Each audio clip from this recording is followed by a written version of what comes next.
This is me Punesh Kumar Temre, and in today's class of artificial intelligence, we have to go for the topic resolution example 2.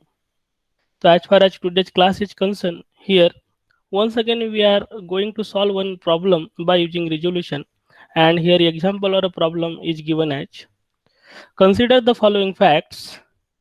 First fact is liquid CO2, H2SO4, DDT, caffeine, and ethylene glycol are hazardous for health.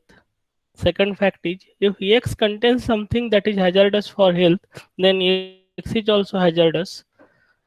Fact 3 is Coke contain all the items in fact 1 above. Means Coke will contain all the items in fact 1. Fact 1, the facts are given as liquid CO2, H2SO4, DDT, caffeine, and ethylene glycol. All these items will contain in Coke. This is what the meaning of this fact 3. Then using resolution, we have to prove that drinking Coke is not good for health. So now we have to go for the solution for this particular problem. So whenever we have to apply the resolutions, the resolution is a process where we have to apply 4 steps, and these 4 steps are as follows. In step 1, we have to convert the facts into the first order logic. Then in step 2, whatever the facts we got in step number 1 in the form of first order logic, we have to convert them to conjunctive normal form. Then in step 3, we have to negate the statement which we want to prove. And then in step number 4, we have to draw the resolution graph using unification and substitution. So we have to apply all these steps one by one. So here we have solution, and very first we have step number 1. So what is step number 1? It is about the conversion of facts into the FOL. So what are the facts which are given to us? First fact is liquid CO2, H2SO4, DDT, caffeine, and ethylene glycol are hazardous for health. And now we have to represent this particular fact in the form of first order logic or predicate calculus. So how to represent it? तो अगर carefully अगर हम देखेंगे तो यहाँ पे 5 components दिए हुए हैं liquid CO2, H2SO4, DDT, caffeine and ethylene glycol are hazardous for health. इस तरह का ये इंफॉर्मेशन दिया हुआ है. इस पर्टिकुलर फैक्ट को अगर हम एटॉमिक फॉर्म में अगर लिखने की कोशिश करेंगे तो it will consist of total 5 atomic sentences, और ये 5 atomic sentences in first order logic will be like this hazardous liquid CO2. क्यों? क्योंकि यहाँ पे हैजार्डियस हमारा प्रेडिकेट बन रहा है, और हैजार्डस ये पर्टिकुलर प्रॉपर्टी ट्रू किसके लिए? लिक्विड CO2 के लिए, बाद में H2SO4 के लिए. इसलिए जितने भी कंपोनेंट्स दिए हैं ये सारे कंपोनेंट्स के लिए हैजार्डस इस तरह का प्रेडिकेट हमें अप्लाई करना पड़ेगा.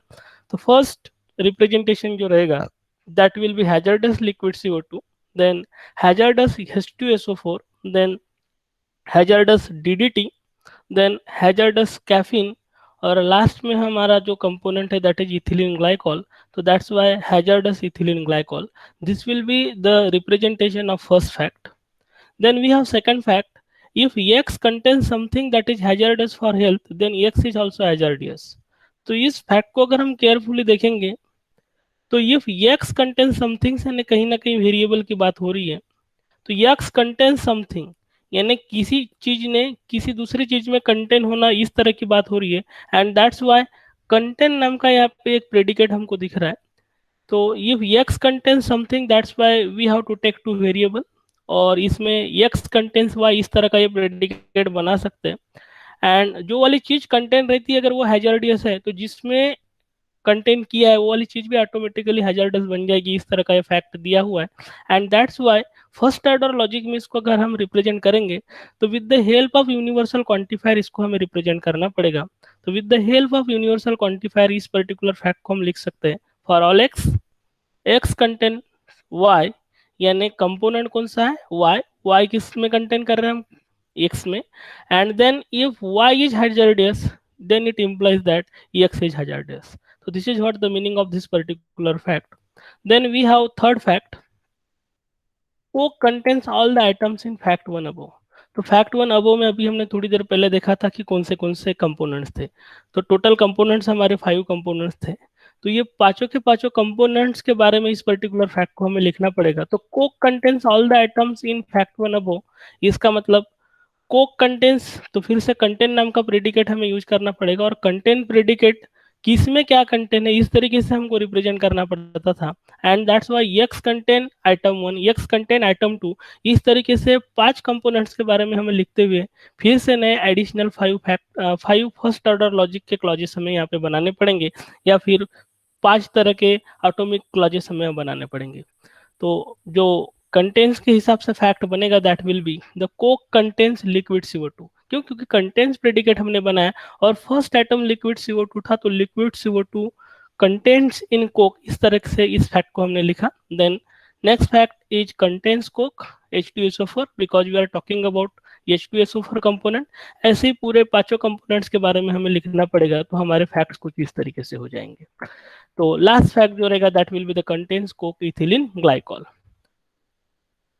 Then, due to granularity of representation, we have to add more additional facts also.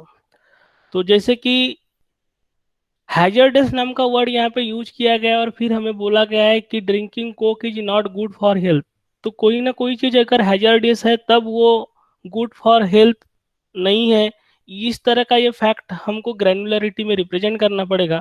तो therefore here we have to go for representation of additional fact, और additional fact due to granularity of representation हम add करेंगे that will be hazardous things are not good for health. और इस particular fact को अगर हम represent करेंगे तो इसका रिप्रेजेंटेशन रहेगा for all x, if x is hazardous then it is not good for health, इसका मतलब है it implies that not good for health x. Also we have to prove that drinking Coke is not good for health, तो इस particular fact को फिर से हमें represent करना पड़ेगा। तो इस फैक्ट का रिप्रेजेंटेशन बनेगा drinking Coke is not good for health will be not good for health Coke. तो इस तरीके से स्टेप 1 जब हम अप्लाई करेंगे, और स्टेप 1 को ओवरऑल अगर हम देख लेंगे तो स्टेप 1 का इनपुट जो था वो था हमारे टोटल 5 फैक्ट्स। तो 3 फैक्ट्स हमको दिए हुए थे, फोर्थ वाला फैक्ट हमने ग्रैनुलरिटी ऑफ रिप्रेजेंटेशन की वजह से लिया है, जबकि फिफ्थ वाला फैक्ट वो है जो हमें प्रूव करना है। और सारे के सारे फैक्ट्स जो है वो हमारे इंग्लिश लैंग्वेज के फैक्ट है। अब इन पे जब हम स्टेप 1 अप्लाई करेंगे तो ये सारे के सारे फैक्ट्स को हमें फर्स्ट ऑर्डर लॉजिक के स्टेटमेंट में रिप्रेजेंट करना पड़ेगा, and after representation by first order logic इनका रिप्रेजेंटेशन कुछ इस तरीके से दिखेगा।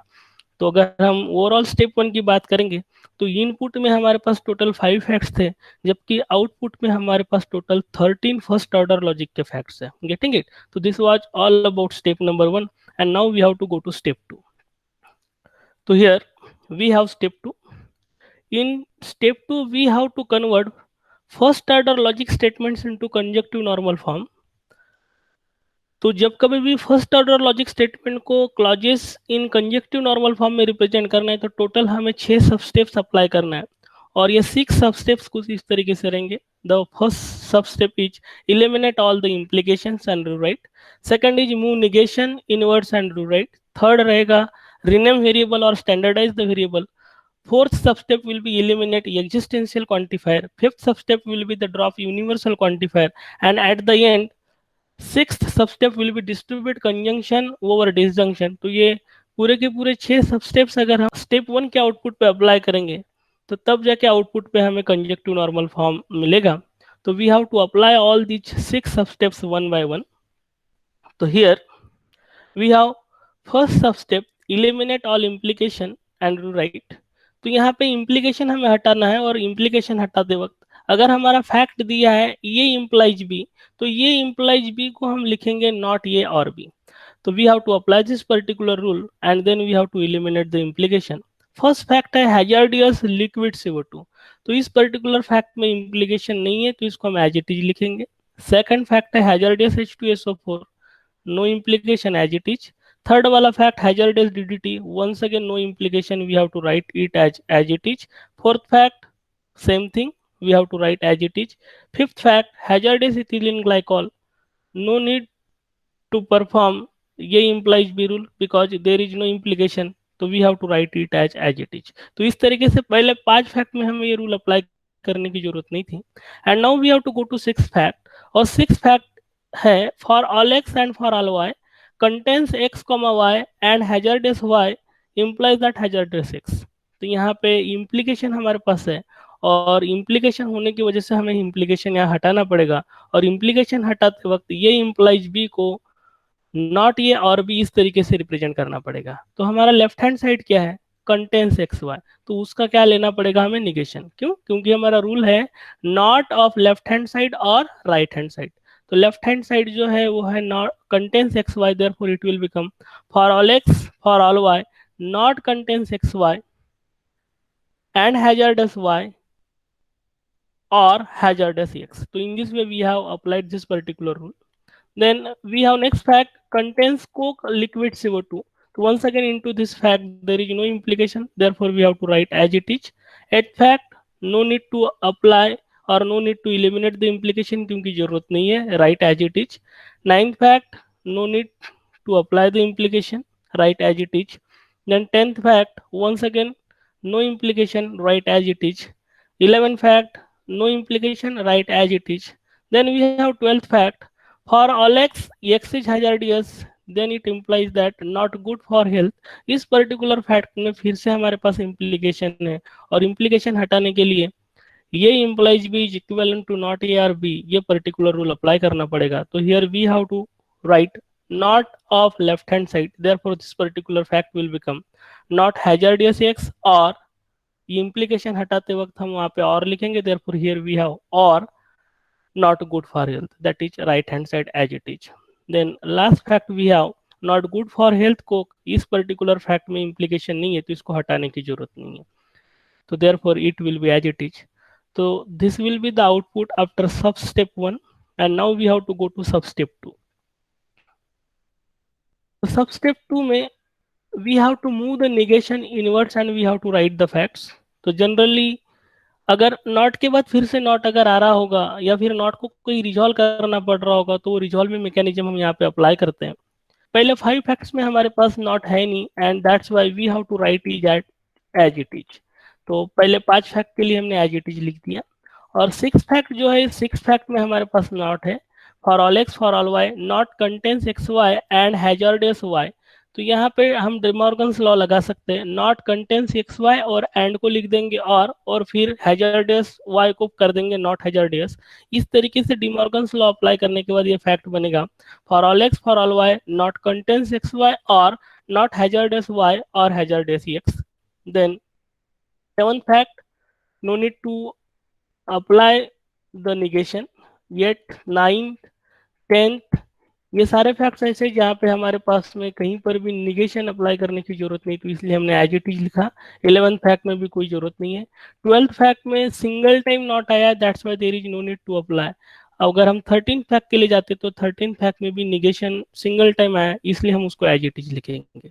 तो this was about the substep 2। Now we have substep 3. In substep 3 we have to rename the variable or standardize the variable. तो जब कभी भी हमारे वेरिएबल्स अगर रिपीट हो रही हैं, तो वेरिएबल्स रिपीट होते वक्त उनको हमें स्टैंडर्डाइज करना पड़ता है, और स्टैंडर्डाइज कराते वक्त हम स्पेसिफिक वेरिएबल्स को जनरली वहाँ पे रिप्लेस करते हैं। तो फर्स्ट फैक्ट है हैजर्डस लिक्विड CO2, यहाँ पे कोई वेरिएबल नहीं, write as it is. Second hazardous H2SO4, no variable, write as it is. Third hazardous DDT, no variable, write as it is. Fourth no need to apply the standardize variable, write as it is. Fifth वाले fact में भी variable नहीं है, हमने as it is लिखा। अब six fact में अगर हम जाते हैं तो यहाँ पे हमने वेरिएबल्स यूज किए हैं एक्स और वाई, एंड दैट्स वाई ये वेरिएबल को हमें स्टैंडर्डाइज करना पड़ेगा। तो स्टैंडर्डाइजेशन करते वक्त जहां जहां एक्स है एक्स को हम लिख देंगे x1, और जहां जहां y है y को लिख देंगे हम y1। तो this particular fact will become for all x1 for all y1 not contains x1 y1 और not hazardous y1 or hazardous x1.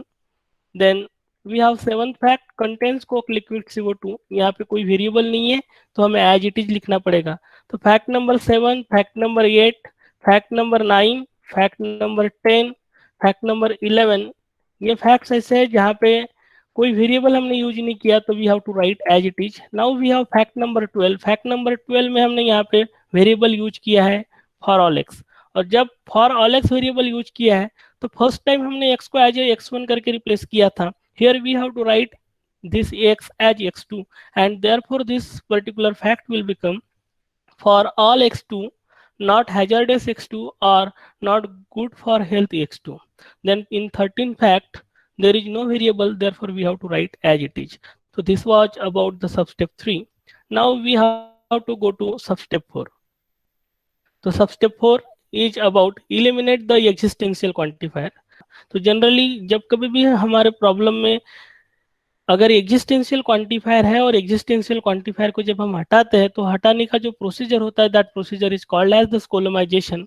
तो here as far as current problem is concern we don't have any existential quantifier and that's why there is no need to apply the skolemization. Therefore हमारा output जो रहेगा वो as it is रहेगा.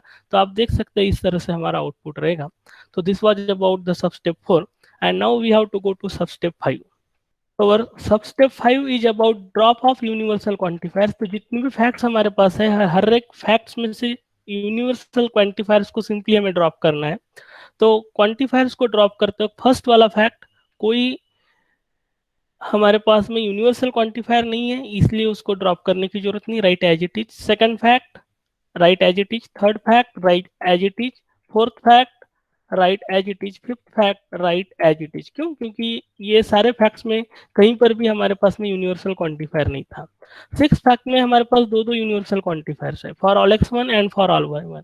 तो simply हमें इसको drop करना और ड्रॉप करने के बाद हमारा फैक्ट जो बनेगा it will be not contains x1 y1 और not hazardous y1 or hazardous x1. Then in seventh fact, in eighth fact, in ninth fact, in 10th fact and in 11th fact अगर आप देखोगे तो कहीं पर भी हमारे पास यूनिवर्सल क्वांटिफायर नहीं है. तो 11 तक के फैक्ट को हमने एज इट इज लिखा. डाउन इन 12th फैक्ट हमारे पास यूनिवर्सल क्वांटिफायर है that is for all x2 और जब यूनिवर्सल क्वांटिफायर रहेगा तो उसको हमें इलिमिनेट या ड्रॉप करना है. Therefore this particular fact will become not hazardous x2 और not good for health x2. Then 13th fact is not good for health को तो we have to write it as it is. क्यों? क्योंकि यहाँ पे कोई universal quantifier नहीं है. Then we have to go to next sub step and next sub step is about distribute conjunction or disjunction और ये हमारा last sub step है that is the sixth one. तो इस पर्टिकुलर प्रॉब्लम में इस पर्टिकुलर स्टेप को apply करने के बाद हमारा आउटपुट चेंज नहीं होने वाला है एंड दैट्स वाई हमारा आउटपुट एज इट इज रहेगा. तो एट द एंड ऑफ सब स्टेप 6 हमारा आउटपुट इस तरीके से रहेगा. और अगर हम ओवरऑल स्टेप नंबर 2 का अगर समरी देखते हैं तो स्टेप नंबर 2 के लिए इनपुट जो था that was the output in the form of first order logic which we got from step number 1. तो जहाँ पे हमारे पास टोटल 13 फैक्ट्स थे इन द फॉर्म ऑफ एफओएल. और इस पे अगर हम स्टेप नंबर 2 यानी टोटल 6 सब स्टेप्स अप्लाई करते हैं तो 6 सब स्टेप्स अप्लाई करने के बाद हमारे पास आउटपुट कुछ इस तरीके से रहेगा. तो फिर से 13 फैक्ट्स को हमने दूसरे 13 फैक्ट्स में कन्वर्ट किया है बट नाउ ये सारे के सारे 13 facts in the form of conjunctive normal form है. कंजक्टिव नॉर्मल फॉर्म का मतलब है कि all the facts are free from implication. तो आप देख सकते हैं राइट हैंड साइड में कहीं पर भी इम्प्लीकेशन नहीं है और कहीं पर भी हमारे पास यूनिवर्सल क्वांटिफायर नहीं है. तो कंजक्टिव नॉर्मल फॉर्म का मतलब ही होता है कि we have to make the facts free from universal quantifier और एंड इम्प्लीकेशन. तो इस तरीके से हमारे पास कंजक्टिव नॉर्मल फॉर्म में स्टेप नंबर 2 के बाद डेटा मिल गया and now we have to go to step 3. तो हियर वी हैव स्टेप 3. तो step 3 is regarding negate the statement to be proved. तो हमें प्रूव क्या करना था? तो हमें प्रूव करना था drinking Coke is not good for health and that's Y जो हमें प्रूव करना है उस स्टेटमेंट का निगेशन हम अज्यूम करते हैं. तो गुड फॉर हेल्थ को किस तरीके से हमें अज्यूम करना पड़ेगा एंड गुड फॉर हेल्थ इस तरीके से हमें अज्यूम इसलिए किया क्योंकि हमारा मेन अजम्पशन क्या था?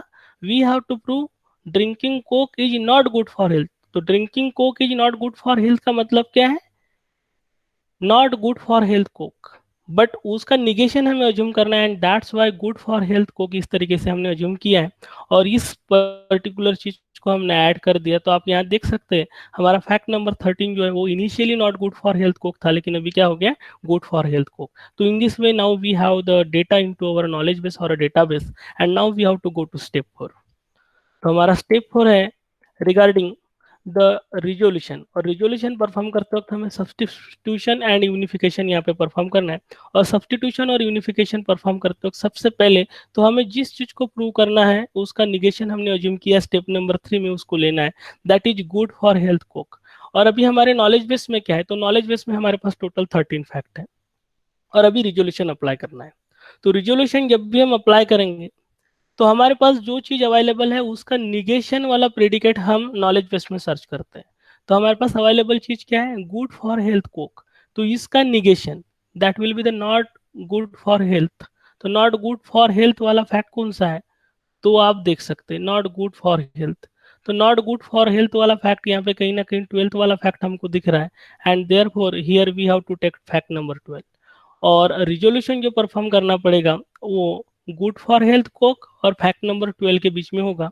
तो आप यहाँ देख सकते हैं गुड फॉर हेल्थ और नॉट गुड फॉर हेल्थ दोनों एक दूसरे को कैंसिल करेंगे, एंड यूनिफिकेशन जो होगा that will be in between coke and x two, जो कि हमने यहाँ पे इंडिकेट किया है। तो कोक और एक्स टू के बीच में यूनिफिकेशन होगा।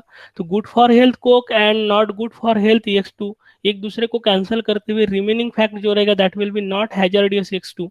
This will be the output of resolution after iteration 1। तो therefore in iteration 1 of resolution की अगर हम बात करेंगे तो आउटपुट में हमें जो मिलेगा that will be not hazardous x two, और एक्स टू का मतलब क्या है, कोक। तो आउटपुट है हमारा not hazardous coke. This will be the output after first iteration. And now we have to go for the second iteration of resolution.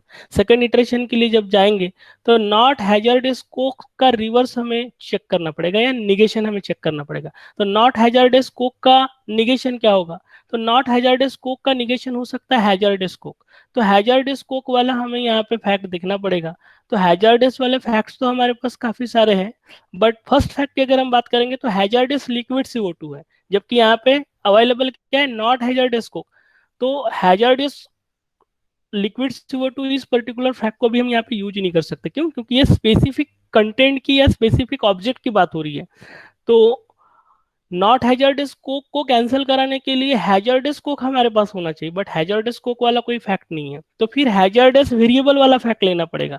तो hazardous variable वाला कोई फैक्ट हमारे पास है क्या, तो हैजर्डस वेरिएबल वाला फैक्ट अगर हम देखेंगे तो हैजर्डस वेरिएबल वाला फैक्ट हमारे पास यहाँ पे फैक्ट नंबर 6 दिख रहा है, and therefore here we have to take fact number 6।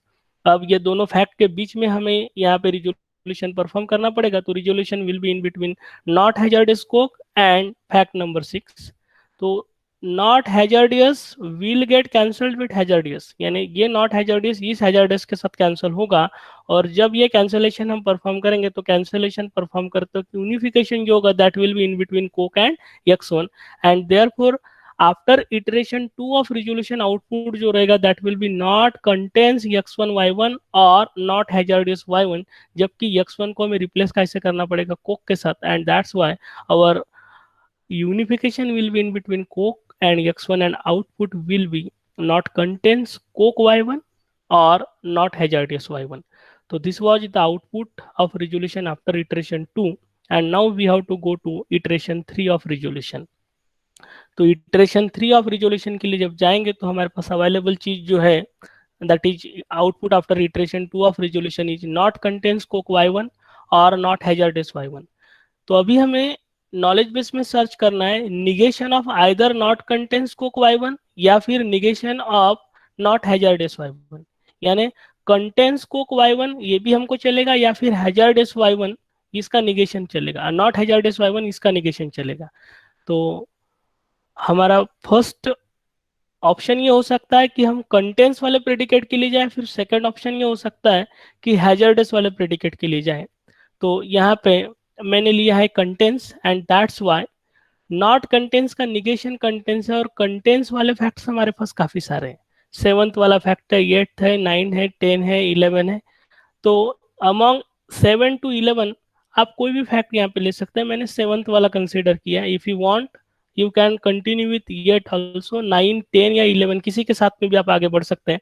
मैंने 7th वाला अज्यूम किया है, and that's why not contents Coke y1 and contents Coke liquid CO2 ये दोनों के बीच में यहाँ पे रिजोल्यूशन होगा, और यूनिफिकेशन जो होगा वो होगा in between y1 and liquid CO2, and therefore output of this resolution after iteration 3 जो रहेगा that will be not hazardous y1, और y1 क्या है, liquid CO2, therefore output will be not hazardous liquid CO2। this is the output after iteration 3।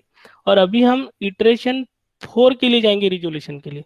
तो iteration 4 के लिए जब जाएंगे तब हमें नॉट हैजर्डियस का इनवर्स देखना पड़ेगा। तो ध्यान रहे आपने इटरेशन 3, मैंने इटरेशन 3 में पहले नॉट कंटेंस लिया था, शायद तब मैंने अगर हैजार्डियस के साथ अगर किया रहता तो फिर अभी वाला जो इटरेशन था वो वाला इससे पहले आया रहता, गेटिंग इट?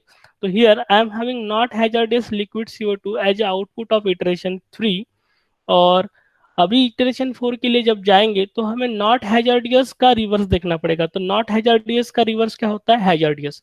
तो हैजार्डियस लिक्विड CO2 ऐसा फैक्ट हमारे पास है क्या? Yes, definitely we have fact number 1, and therefore here there will be the resolution in between fact number 1 and here. अगर हम रिजोल्यूशन परफॉर्म करते हैं तो हमारा आउटपुट जो मिलेगा that output will be a null set.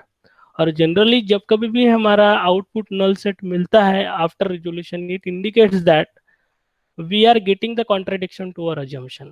So as the output of resolution is a null set, it means that हमारा assumption क्या है? Good for health coke, और उसमें हमें contradiction मिला, that's why it will be the false. तो जब good for health coke false है तो true क्या रहेगा? तो true will be not good for health coke, and therefore we can say that drinking coke is not good for health. So this was all about how to apply the resolution in predicate calculus or first order logic. Thank you.